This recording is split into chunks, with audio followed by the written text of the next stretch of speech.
Get down each week, puck drops hard, hear the fans all scream. From the highlight reels, we catch every peak. In the fast lane, we live the hockey dream. Stick handling magic, every move's a skill. Looch on ice, we got the weekly scoop. From power plays to the hardest hits in the loop. Join a ride, feel that action, no excuse. NHL roundup with a hockey news crew.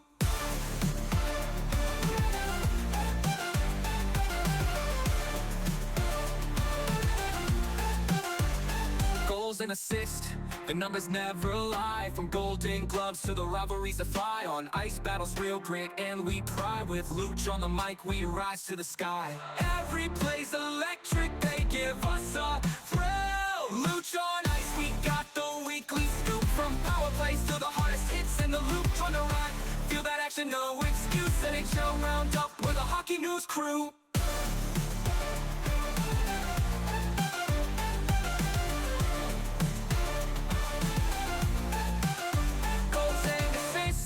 The numbers never lie. From golden gloves to the rivalries that fly. On ice battles, real grit and we pride. With Looch on the mic, we rise to the sky. Every play's electric, they give us a thrill. Looch on ice, we got the weekly scoop. From power plays to the hardest hits in the loop. Join the ride, feel that action, no excuse. NHL roundup with a hockey news crew. So lace up tight, let's roll with the fight. Looch on ice, hockey vibes feeling right.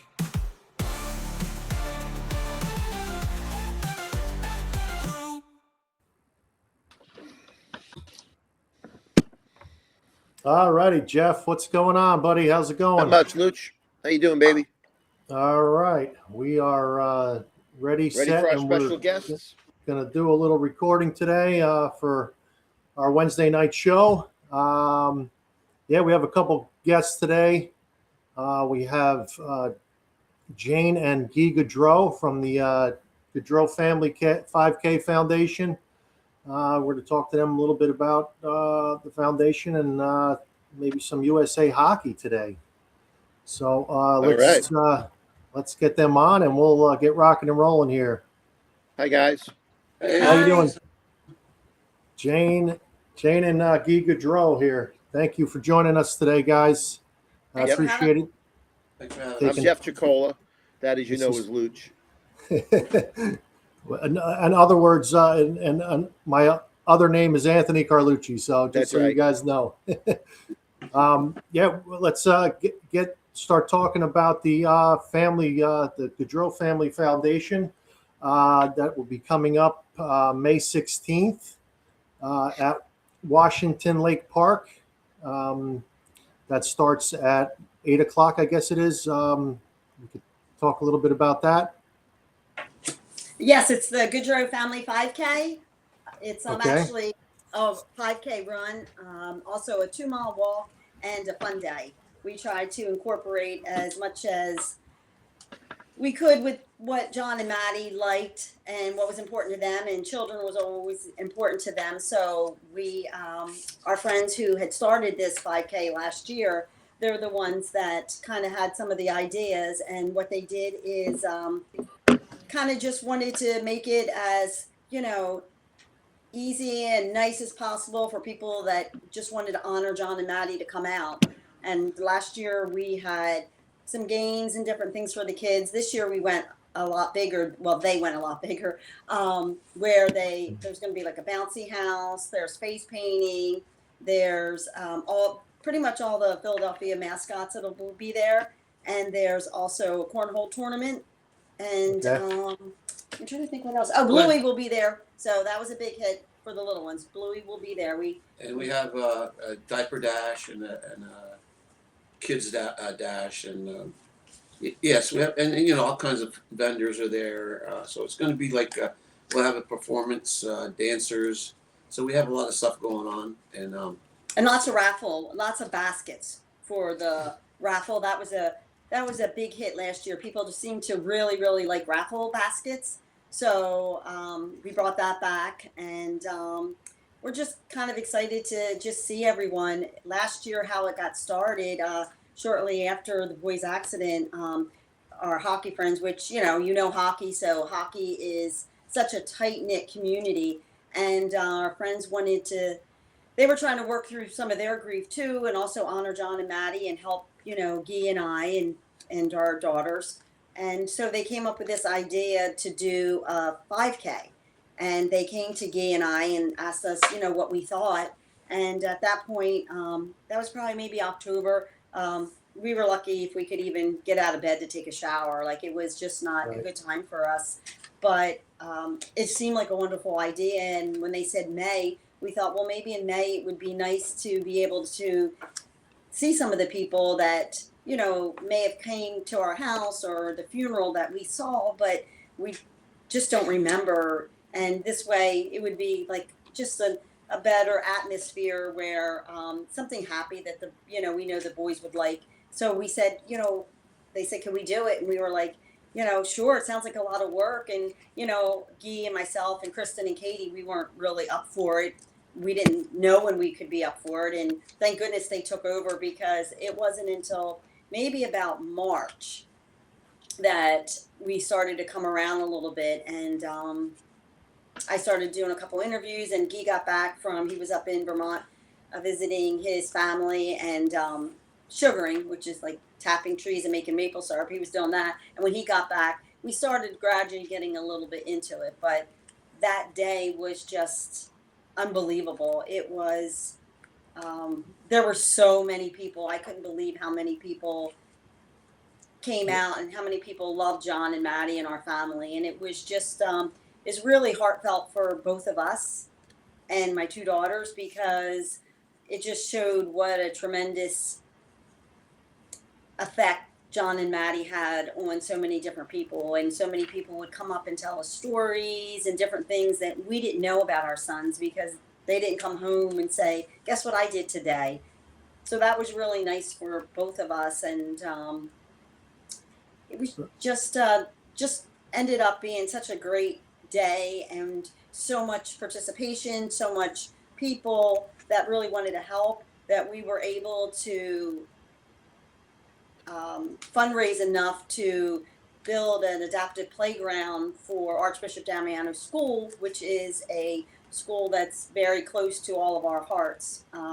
My brother, I have a special needs brother, and he started there. My mom started out as a volunteer and then worked her way up till she was manager of the adult workshop.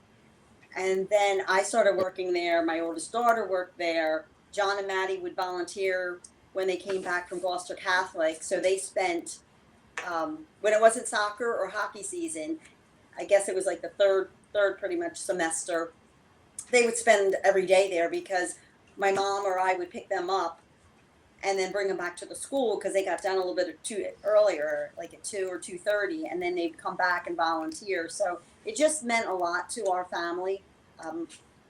And we decided that, we thought it would be the perfect opportunity and perfect way to honor John and Maddie by helping to build this playground for children that may have never been able to, get on a swing or do different things like that. And here we can do it right there at the school where they're at 5 days a week.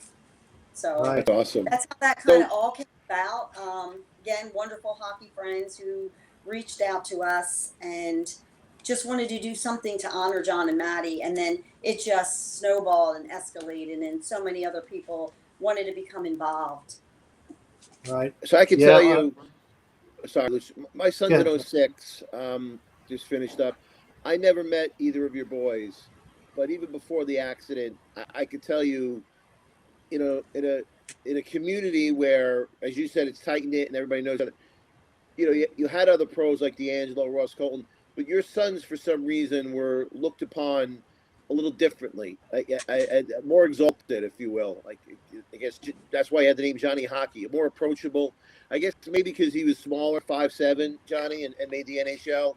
I think kids could relate to him more. And, in a world of, like you said, a tight-knit community where it had, Johnny just seemed more approachable. And, and I heard nothing but good things about him, even though I never met him. And, I did see him around the rink. He always had a smile on his face. And, he was a pleasure, or I should say a treasure for New Jersey hockey. And I wanted you guys to know that and hear that. Thank you. Yeah, he enjoyed the game of hockey. Both boys enjoyed the game of hockey, but very, very humble, with the fact that the levels of hockey they accomplished was high levels that people dream of accomplishing, and they both did it. But you would never know if you didn't know who they were. You would never know by just talking to them who they were. They were very, very humble, down to earth, and they loved to be around people and good kids, good young men, I should say, not kids. Yeah, and even Matthew, he didn't make the NHL, but he made it. He's the 1% who made it into Division I and played at one of the top schools in the country. Did they win national championships with NBC? His senior year, he was top scorer on the team. That says a lot, right? Yeah, listen, my son works his whole body. He's played in the NCDC. He'll play maybe Division III. He'd give his right arm to have the career Matthew had. Yeah. Did they win national championships when they were A ton there? of people. Yes. I'm sorry. Did they win a national championship when they were there? John did. Matthew, they lost in the Frozen Four twice. Matthew did. But he still made it to the Frozen Four, twice. So we were lucky enough to go 3 times. 3 times. Three Frozen times. Four out of 6 years. Wow, that's And then they won four bean pots in the 6 years they were there. So they had some good experiences there. And then Maddie came out of college, signed with the Islanders, and played some games with the Bridgeport Sound Tigers, and then played East Coast most of the time. But did really well East Coast. Never really got his foot in the door at the American League, but he played some games there. And but again, he was even smaller than John, right? He probably weighed 130 pounds. He was tiny, 130 pounds. Yeah, and he competed harder than anybody I've ever seen, but he with no fear. And I know Jerry York would always say he may not be very big, but on skates he's stronger than any 200-pound guy. so and it's where it counts, right? Edges have to be strong. You have to be strong on your edges, inside, outside, especially outside edge. And a lot of power on your crossovers. It's not how big you are; it's how you develop your skating, your stride, and using your lower body to skate and upper body to play hockey. And so you're not throwing your arms all over the place when trying to get up the ice. You just skate with your legs. And but anyways, I taught the kids how to skate and play. And I was going to ask that. So Looch, I think I've told this before. Guy is very well known to skate. So throughout the years, when I see a kid from down your way who's like Cole Longacre, a kid like that, I'm sure you taught, who's a beautiful skater. Even kids who weren't good hockey players were beautiful skaters because they learned. Yeah, I had Cole when he was 3 years old, doing 2 days a week privates with me. I told his father, "You're nuts." But Cole did develop by the age of 6 or 7 year old. Had developed a really nice stride. His edges were really strong. But again, I look at the father and mother. Here's Cole, 6'2", I think he is, big kid. His father's probably smaller than I am. His mother's tiny. And I don't know where he came from, but. And then he must have had the gene passed on from his grandparents or so. Yeah. So you ever meet his younger brother Chase? He's a pistol. I don't know how he's doing. I think he's out in Detroit somewhere, playing for Little Caesars or something like that. Yeah, he was in the USHL. Now he's the BASHL. He's headed to a point. I heard that's where. Good for Chase him. is going to go. Chase going to West Point. Yeah, he's going to serve him. his country. Yeah. Yep. Yeah, good for him. Yeah, if West Point's going to have a lot to handle there. He's a tough kid. Yeah. Well, I coached him for about 3 years. years. Oh, in the locker room, he's a handful. Yeah. Yeah, Good kid. no doubt about it. So, Looch, go ahead. You had some other questions you wanted to ask? Yeah, no, I was just going to say a lot of really great hockey players have come out of Hollydale. I know you had Eric Robinson, Buddy Robinson. I mentioned earlier to you guys, Johnny Ray and Anthony Calabrese were good players also coming out of Hollydale. So you did a heck of a job there with those kids. I just want to ask you, who was the most competitive, even outside of hockey, of the kids? You could even include the girls with that. The most competitive? Yeah. That's pretty easy. Well, a little Anthony DeAngelo is pretty competitive, but he takes it to another dimension where he brings it out on his teammates so they don't compete hard enough. But right. he's a great hockey player. But I would have to say John's the most competitive kid I've ever coached. Losing is not part of his vocabulary. He's not, not a very big fan of losing, and he knows that he has full control. He has to take responsibility for himself and the team, to win if he wants to win, right? So, but he's competitive. But John has always been competitive, not just with. Did your girls play hockey? What's that? He said, did the girls play hockey? I tried. No, they dance. They won't play. They won't play hockey for me. They tried, but I got them going. They were skating. No, they didn't. Summer camps with me. They love dancing more than they like hockey. So, but I tried. When are you going to get the grandkids? You got the grandkids out on the ice yet?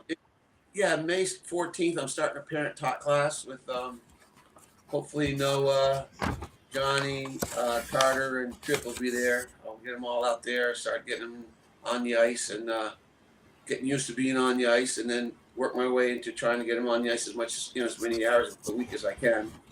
Like right now, like the rinks down in our area, they're all like competing.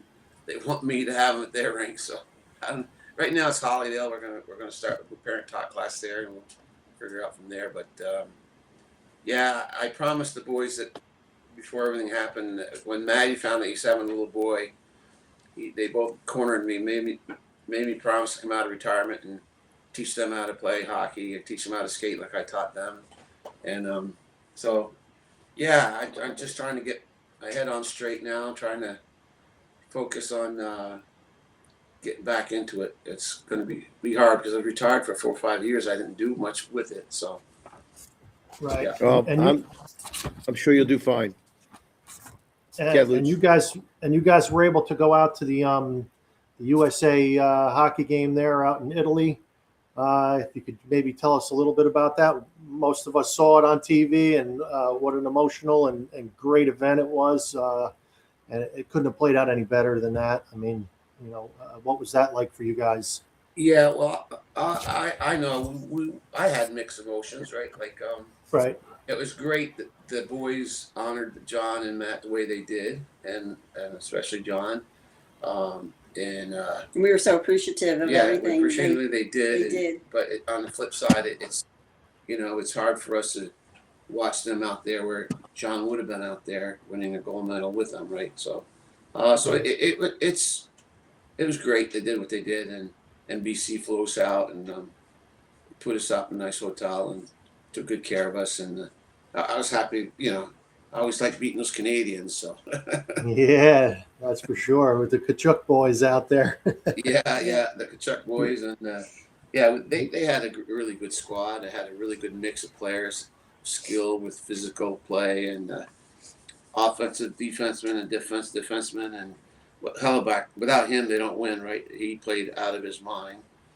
And right. When he gets on, he's hard to beat, right? He made some saves. I don't know how he made them. He was.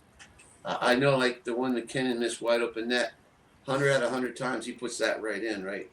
How you missed that, I have no clue how he missed that. Well, did you hear what I think it was Dilkin said that Johnny was down there? Did you hear that quote? Yeah, we did. I don't know. All I know is I've watched McKinnon play for a lot of years, and John and him played on the same line in the North America team, and McKinnon said to me, he goes, I play with him, I'd get 200 points a year. But he didn't miss too often. She's a sharpshooter, a strong kid. And when I saw that puck come out to him, I thought, oh, this is it, man. And he shot it. He didn't just miss. He missed by at least 6-7 inches. Yeah. How the heck did that happen? So anyways, hopefully John was there to make that save or help the boys. I don't know what it was, but it was nice. I like what Dylan Larkin said. What's ironic about that is he was never down that low. Yeah. He was never down here, no. Maybe he changed if he's up there looking down. He said, I play a little defense here tonight. Yeah. I actually saw Dylan Larkin and Johnny play in the World Cup in 2016 in Toronto. Yes. When they were the young guys. Yeah, that was great hockey. They almost pulled it off, that team. They almost upset Russia or something, I think, when I was there in that game. Yeah. Yeah, they came close to upsetting Russia when they with the young guys in 2000. You don't remember that, not Looch, but for North America. Yeah, they were in the 2016 World Cup. They had a team. They had a U.S. team but they had a team of North American, and it was all the young guys like Johnny Gaudreau, Dylan Larkin, Connor McDavid. They had a team of their own. They had and they almost upset the Russians. The under 23 team, and they had all the best Canadians and Americans. And then they had like 10 minutes against the Russian. Russia scored 3 goals. Who was the goalie? He had broken his hand. He stayed in too long. Should have taken himself out. I forget who was the goalie. But anyways, yeah, they should have won that game too. They had, they had that meltdown for 10 minutes, and other than that, they were the best team on the ice. And they had a comeback. They had a bunch of posts. I think it was Bobrovsky stood on his head. Yeah, they lost by one. They lost by 1. Yeah, they almost pulled it off. They had a couple more minutes. I think they'd have tied it. But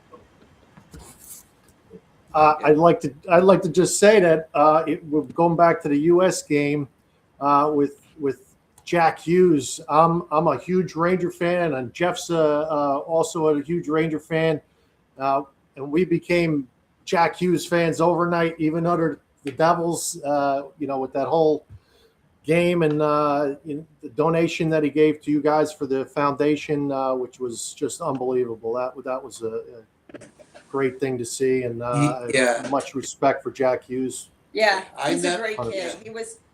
It was nice to see him. We had met him before in one of the All-Star games, but he was fairly young then. I think he had just come into it, and so then this was like another time that we had saw him at the games in Italy, and then New Jersey has where they have an MVP award for the 4 high school teams. So, and it's a John and Maddie award. So the Devils always sponsor it. So they invited us up to the rink, and I'm friendly with Jack's mom, Ellen, and I was letting her know. I said, "Are you going to be up there? Because we're coming up for the game." She wasn't. She was back in Michigan, but she said that I guess she must have told Jack, because someone came up to our suite and said, Jack said, "You can't leave until you come down and see him." So we came down. It was the first time that I had met Luke. I had never met Luke before, and both of them just really nice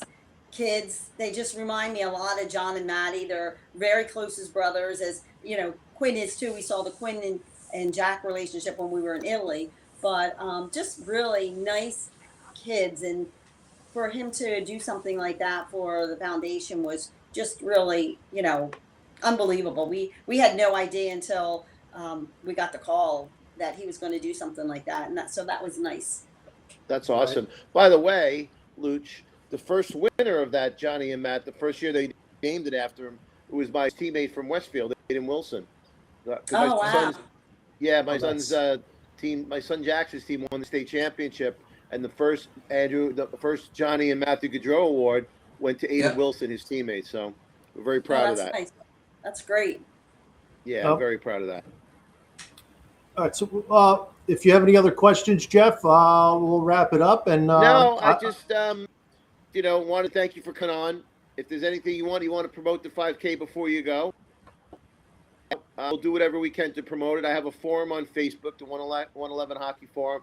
I'll put it up there. We have over 5,000 members, so we'll do whatever we can to promote it. And anytime you guys want to come back on, we'd love to have you. Great, that's great. Yeah, thank you. We'd love to see as many as can at the 5K, but the virtual part has really taken over too. A lot of the different organizations and businesses are, starting to get their teams together so they can either run or walk wherever they want. And so that's also an option. If anyone wanted to do that, they could sign up virtually for a race that's, or a walk that's convenient to them or their family members. Yeah, last year's event was great. I was lucky enough to be out there last year. I didn't get the sign up because it sold out so quick, but I said, you know what, we're going out there. I grabbed my wife, we went out, and we were able to see everything that was going on. It was what a great day. I think there was even a rainbow at the time. Yes, there was. It rained early in the morning. Yes. By the time we got there, it was a little bit later. I think we were at the 10 o'clock, 10:30. I signed up for this year's event. I got in. I'm a little bit older. I'm 55, so I'm going to be doing the walk and not the run at 8 o'clock. So You can run with me. I just do a real fast walk. I go on a roll. So we're going to promote it. Hopefully this will sell out quicker, quick this year. And I know you guys are pretty close to selling out already. And I'm definitely looking forward to the event. And I appreciate you guys coming on and taking time for us to talk about everything. And we wish you guys the best. And hopefully I get to talk to you guys and see some of the guys at the event. Yeah. Come on anytime, guys. You're always welcome. Thank you for coming. Thank you. Thank you, guys. Thank you, guys. All right. Yeah, Appreciate have a good night. Have a good day. All right, bye-bye. You too. Thank you. Wow, that was great, Looch. Yes. Great people. Great people. Without Well, a they've given doubt. more than their share, that's for sure. Yes, I agree. Not one but two boys. Oh, horrible. Yep. The fact Yep. that they're even, to go on and talk about it and go on and raise money like this, I admire that. Yeah. I really Yeah. do. Unbelievable family from the parents down to the wives of the kid, the boys, the kids. I mean, I'm looking forward to watching. I think it's Carter and you got Noah and Johnny Jr. to see some of those kids out on the ice. I cannot wait. You will. You You'll know, see them in a few years. You will, for sure. All right, so we'll take a quick break and then we'll come back. We'll talk a little bit hockey and then we'll scoot out of here. We got it. Let's do that. All right, sounds good.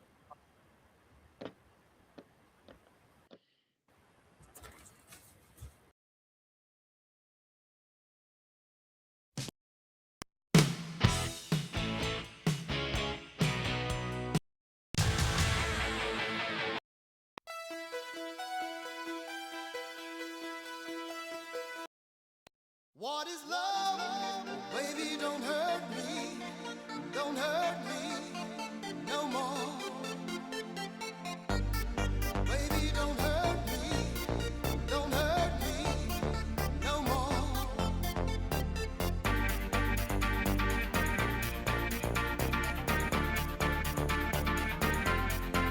What is love?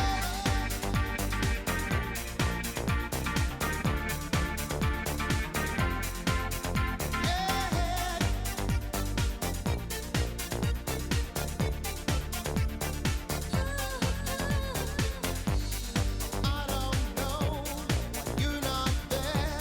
I give you my love, but you don't care. So what is right and what is wrong? Give me a sign.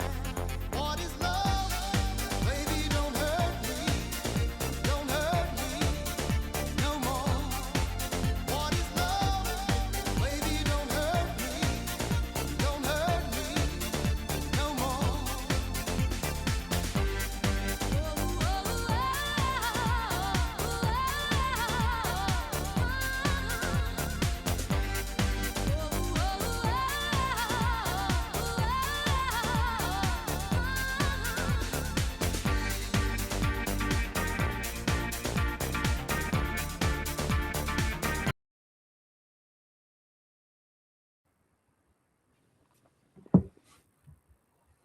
Hey, All what's right, going we're back, on? huh? Yes, we are. Not much. Right. Just taking a look at some of these notes you had sent me about what about the NHL. Where do Right. you want to start? You want to start with Torts? You could Or should start we with start where Torts. we Yeah, always do with the Rangers? we're going back a little bit with the Rangers or with Torts with Vegas picking up Torts as their coach. We'll see how that plays out. You want to start with the Rangers? Well, like we always could do? we could get started with the Rangers. Yeah, Right. like pretty much like we always do, right? We had the Rangers play the Devils the other night, which was a fun and exciting game. Rangers ended up winning 4-1, unbelievably, but and then we had a little bit of fisticuffs with the goalie. Some who was it that bumped? Somebody bumped the goalie. That was Cotter, I think, number 47 from the Devils, bumps the goalie. Dawson Mercer, I think, was number 91, who was also in the front. And then, sure enough, everybody got into it. And scuffle. Steven, you want to run the video, Steven? So there we go.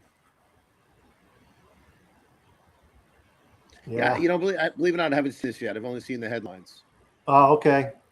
Yeah, it looks like Shesterkin got in there a little bit. I heard Shesty gave him a beat down. Yeah, watch what Markstrom comes all the way down the ice, and look at Shesterkin just taking his time. What was that all about, Markstrom? Yeah, he came down.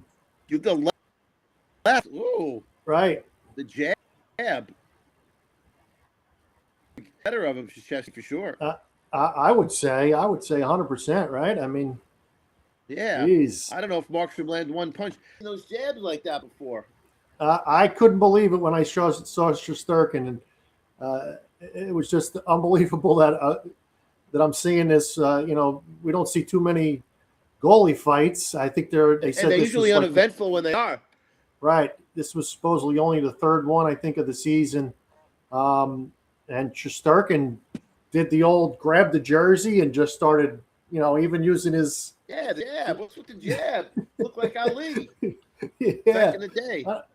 He must have been taking like a bee.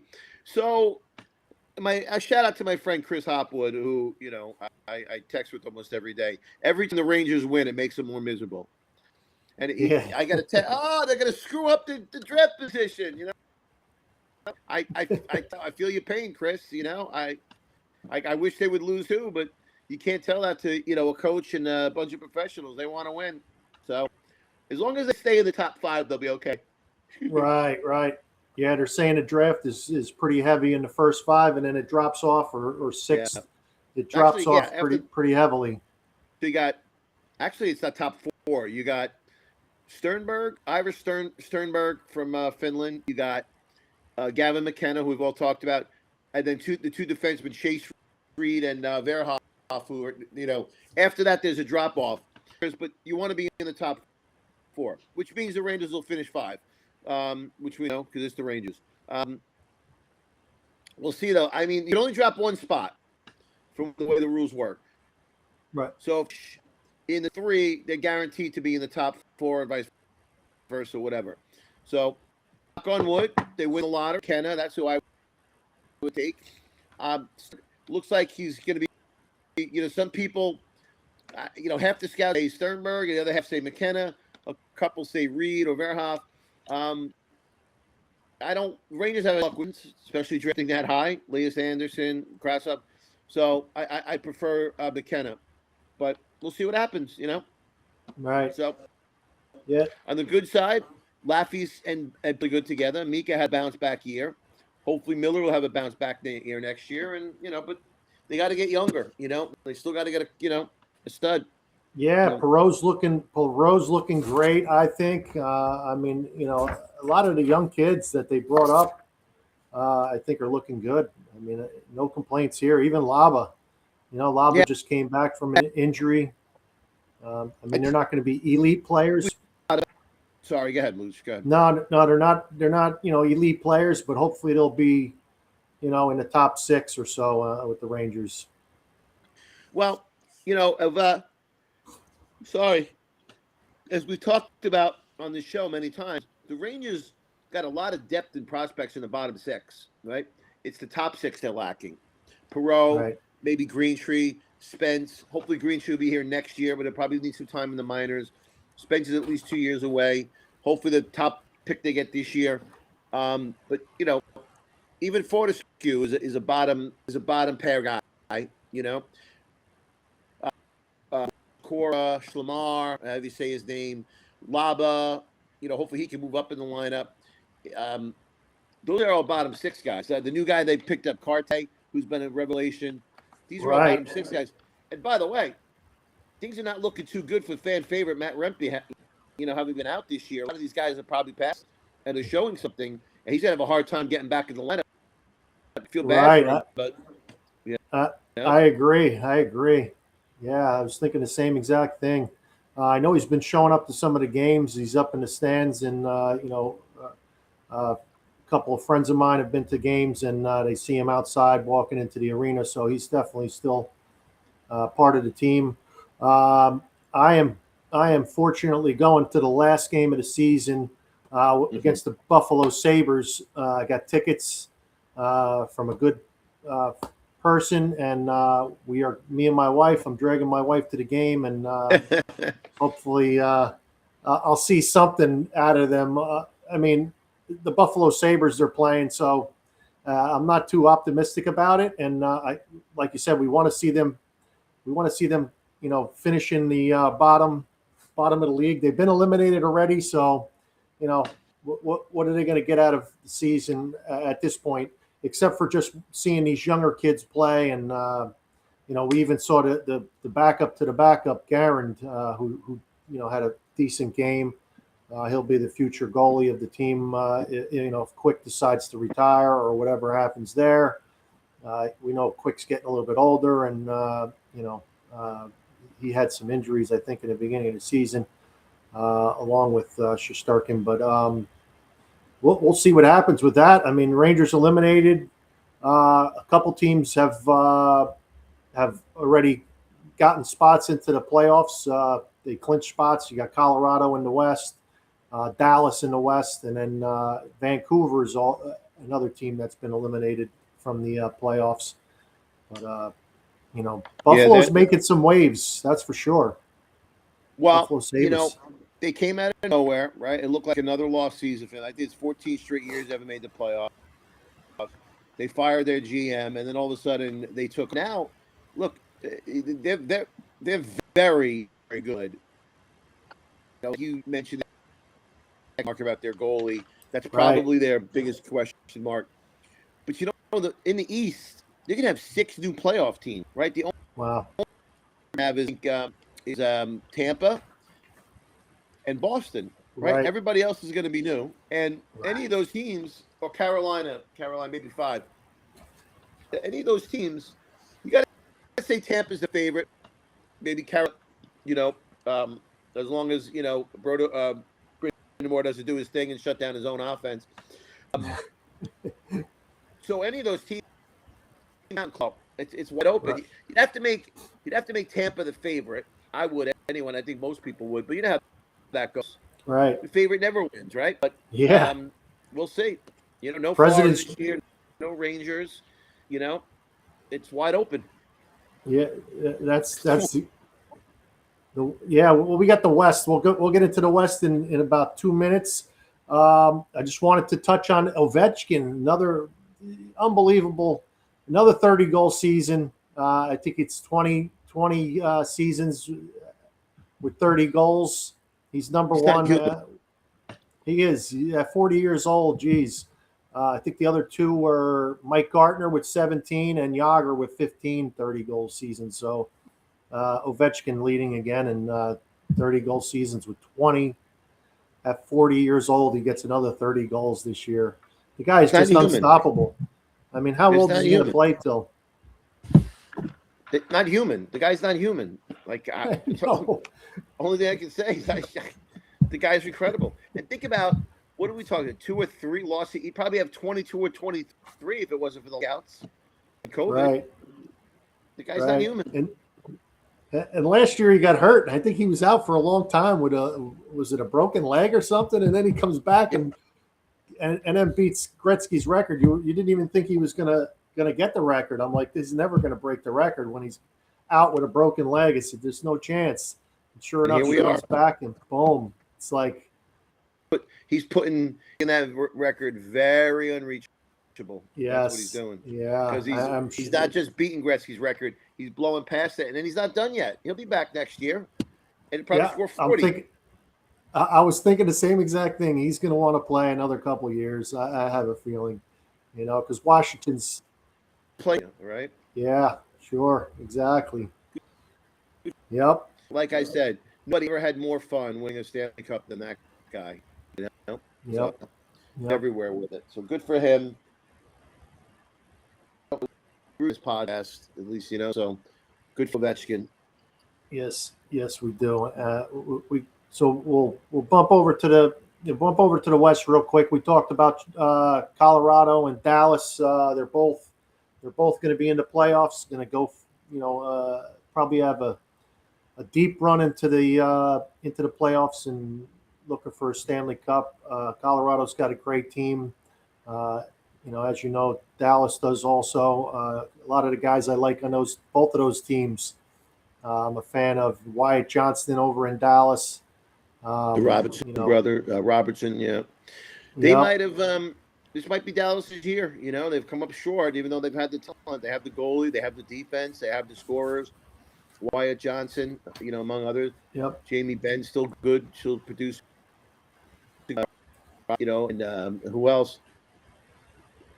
Yeah. They've come close. Maybe it's their year to break through. Colin looks Right. like a wagon. You got Neckas. How do you say his name? Nacious, Marty Nacious. So now that he got 9 points, now that he doesn't have more shutting him down anymore. Right. Hit the goals last night. Son and I were talking about his goal last night. Did you see that game? They were down 6-2 in the third. They came back and tied it. Oh, really? No, I didn't get to see that. So Vancouver, all teams beat him 6-2. Colorado came back and tied it, and then Vancouver got a goal before it ended, and they won 7-6. McKinnon got his 50th, second. He's now second time in his career. But the goal he scored, my son and I were talking about, to see him go from a standstill, and he's just unbelievable how he can go from a standstill and explode into his stride, and how fast he is. Just amazing. So, they got him. They got McCall depth down the middle. Question is their goalie good enough? We'll see. The great goalie when they won it a few years ago. They have to be considered the favorite, but, there's a bunch of teams that. Yeah. Edmonton, who knows? Maybe I don't know. Maybe they make it a third year in a row. Yeah, it's definitely going to be fun to watch the next month and a half or so. Oh, it's always the best time of year. It really is. Without a doubt. I mean, I wanted to get into, we got the Frozen Four coming up, college hockey. The Frozen Four is set for Vegas. What is that? April 9th to the 11th. We got Michigan, Denver, North Dakota, and Wisconsin in the Frozen Four. That should be a great tournament. Looking forward to watching some of those games. Unfortunately, I didn't get to watch too much of the qualifiers, but with the Frozen Four, I'm definitely going to start watching some of those, see some of the kids coming up through the ranks, and check out some of those players. That should be a great. Got some Ranger prospects. Malcolm Spence plays for Michigan. Right. He could do, if any others are out there, but if you want to watch Michigan and see Malcolm Spence, he plays for them. Yeah. I had some names written down. University, let me see. Michigan. Penn State is out. Minnesota, who's still in here. Connecticut, North Dakota. Let me see. I had a couple names written down for some of these teams. University of Michigan. TJ Hughes, University of North Dakota. Jake, Levinovage. I don't know how you say his name, but got a lot of kids to look out for with the Final Four. And then we have the draft lottery, I think, is coming up also. That we'll really have interest in. Right. I think that's May 5th, if I'm not mistaken. Let me see if I have it. I know I had it written down somewhere. I just don't remember what it was. I think it's May 5th, the draft lottery. So that'll be something to look forward to. And obviously we got the playoffs coming up, not too far off. And we'll be covering all that stuff. We'll have to get back at it next Wednesday night at 8:00. We'll wrap it up for now, I guess, unless you have anything else you want to talk about real quick. Just want to touch on torts real quick. So okay. It came up the first time I saw it. It came up on my Facebook feed, which is notorious for fake hockey news. So I thought it was fake, and all of a sudden I hear it's real. So good luck to him in Vegas. We'll talk more about it in detail next week, and let's get back at it. All right. Yeah. Thanks to the Gaudreaus. We're great. Awesome. Great. Yeah. You guys, so great show. Anybody out there, get on Gaudreau Family Foundation, the Gaudreau Family 5K Foundation, and if you guys could help out a little bit, it would be great to donate. If not, join the virtual. There's a virtual walk run. You guys can join that and do it at your own leisure at your home and just kind of track what you're doing. I'll be out there. I'm going to try to get some video and some photos, and definitely we're going to push this until the event, May 16th. And I appreciate the Gaudreaus for coming on, and thank Gillian also, who set it all up. And we'll see you guys next week on Wednesday at 8 o'clock on the Bleacher Brothers Network. Thank you, See you Jeff. later, people. Thanks, Luch. Appreciate it have as a good always. night. Great stuff. You too. Puck drops hard, hear the fans all scream from the highlight reels. We catch every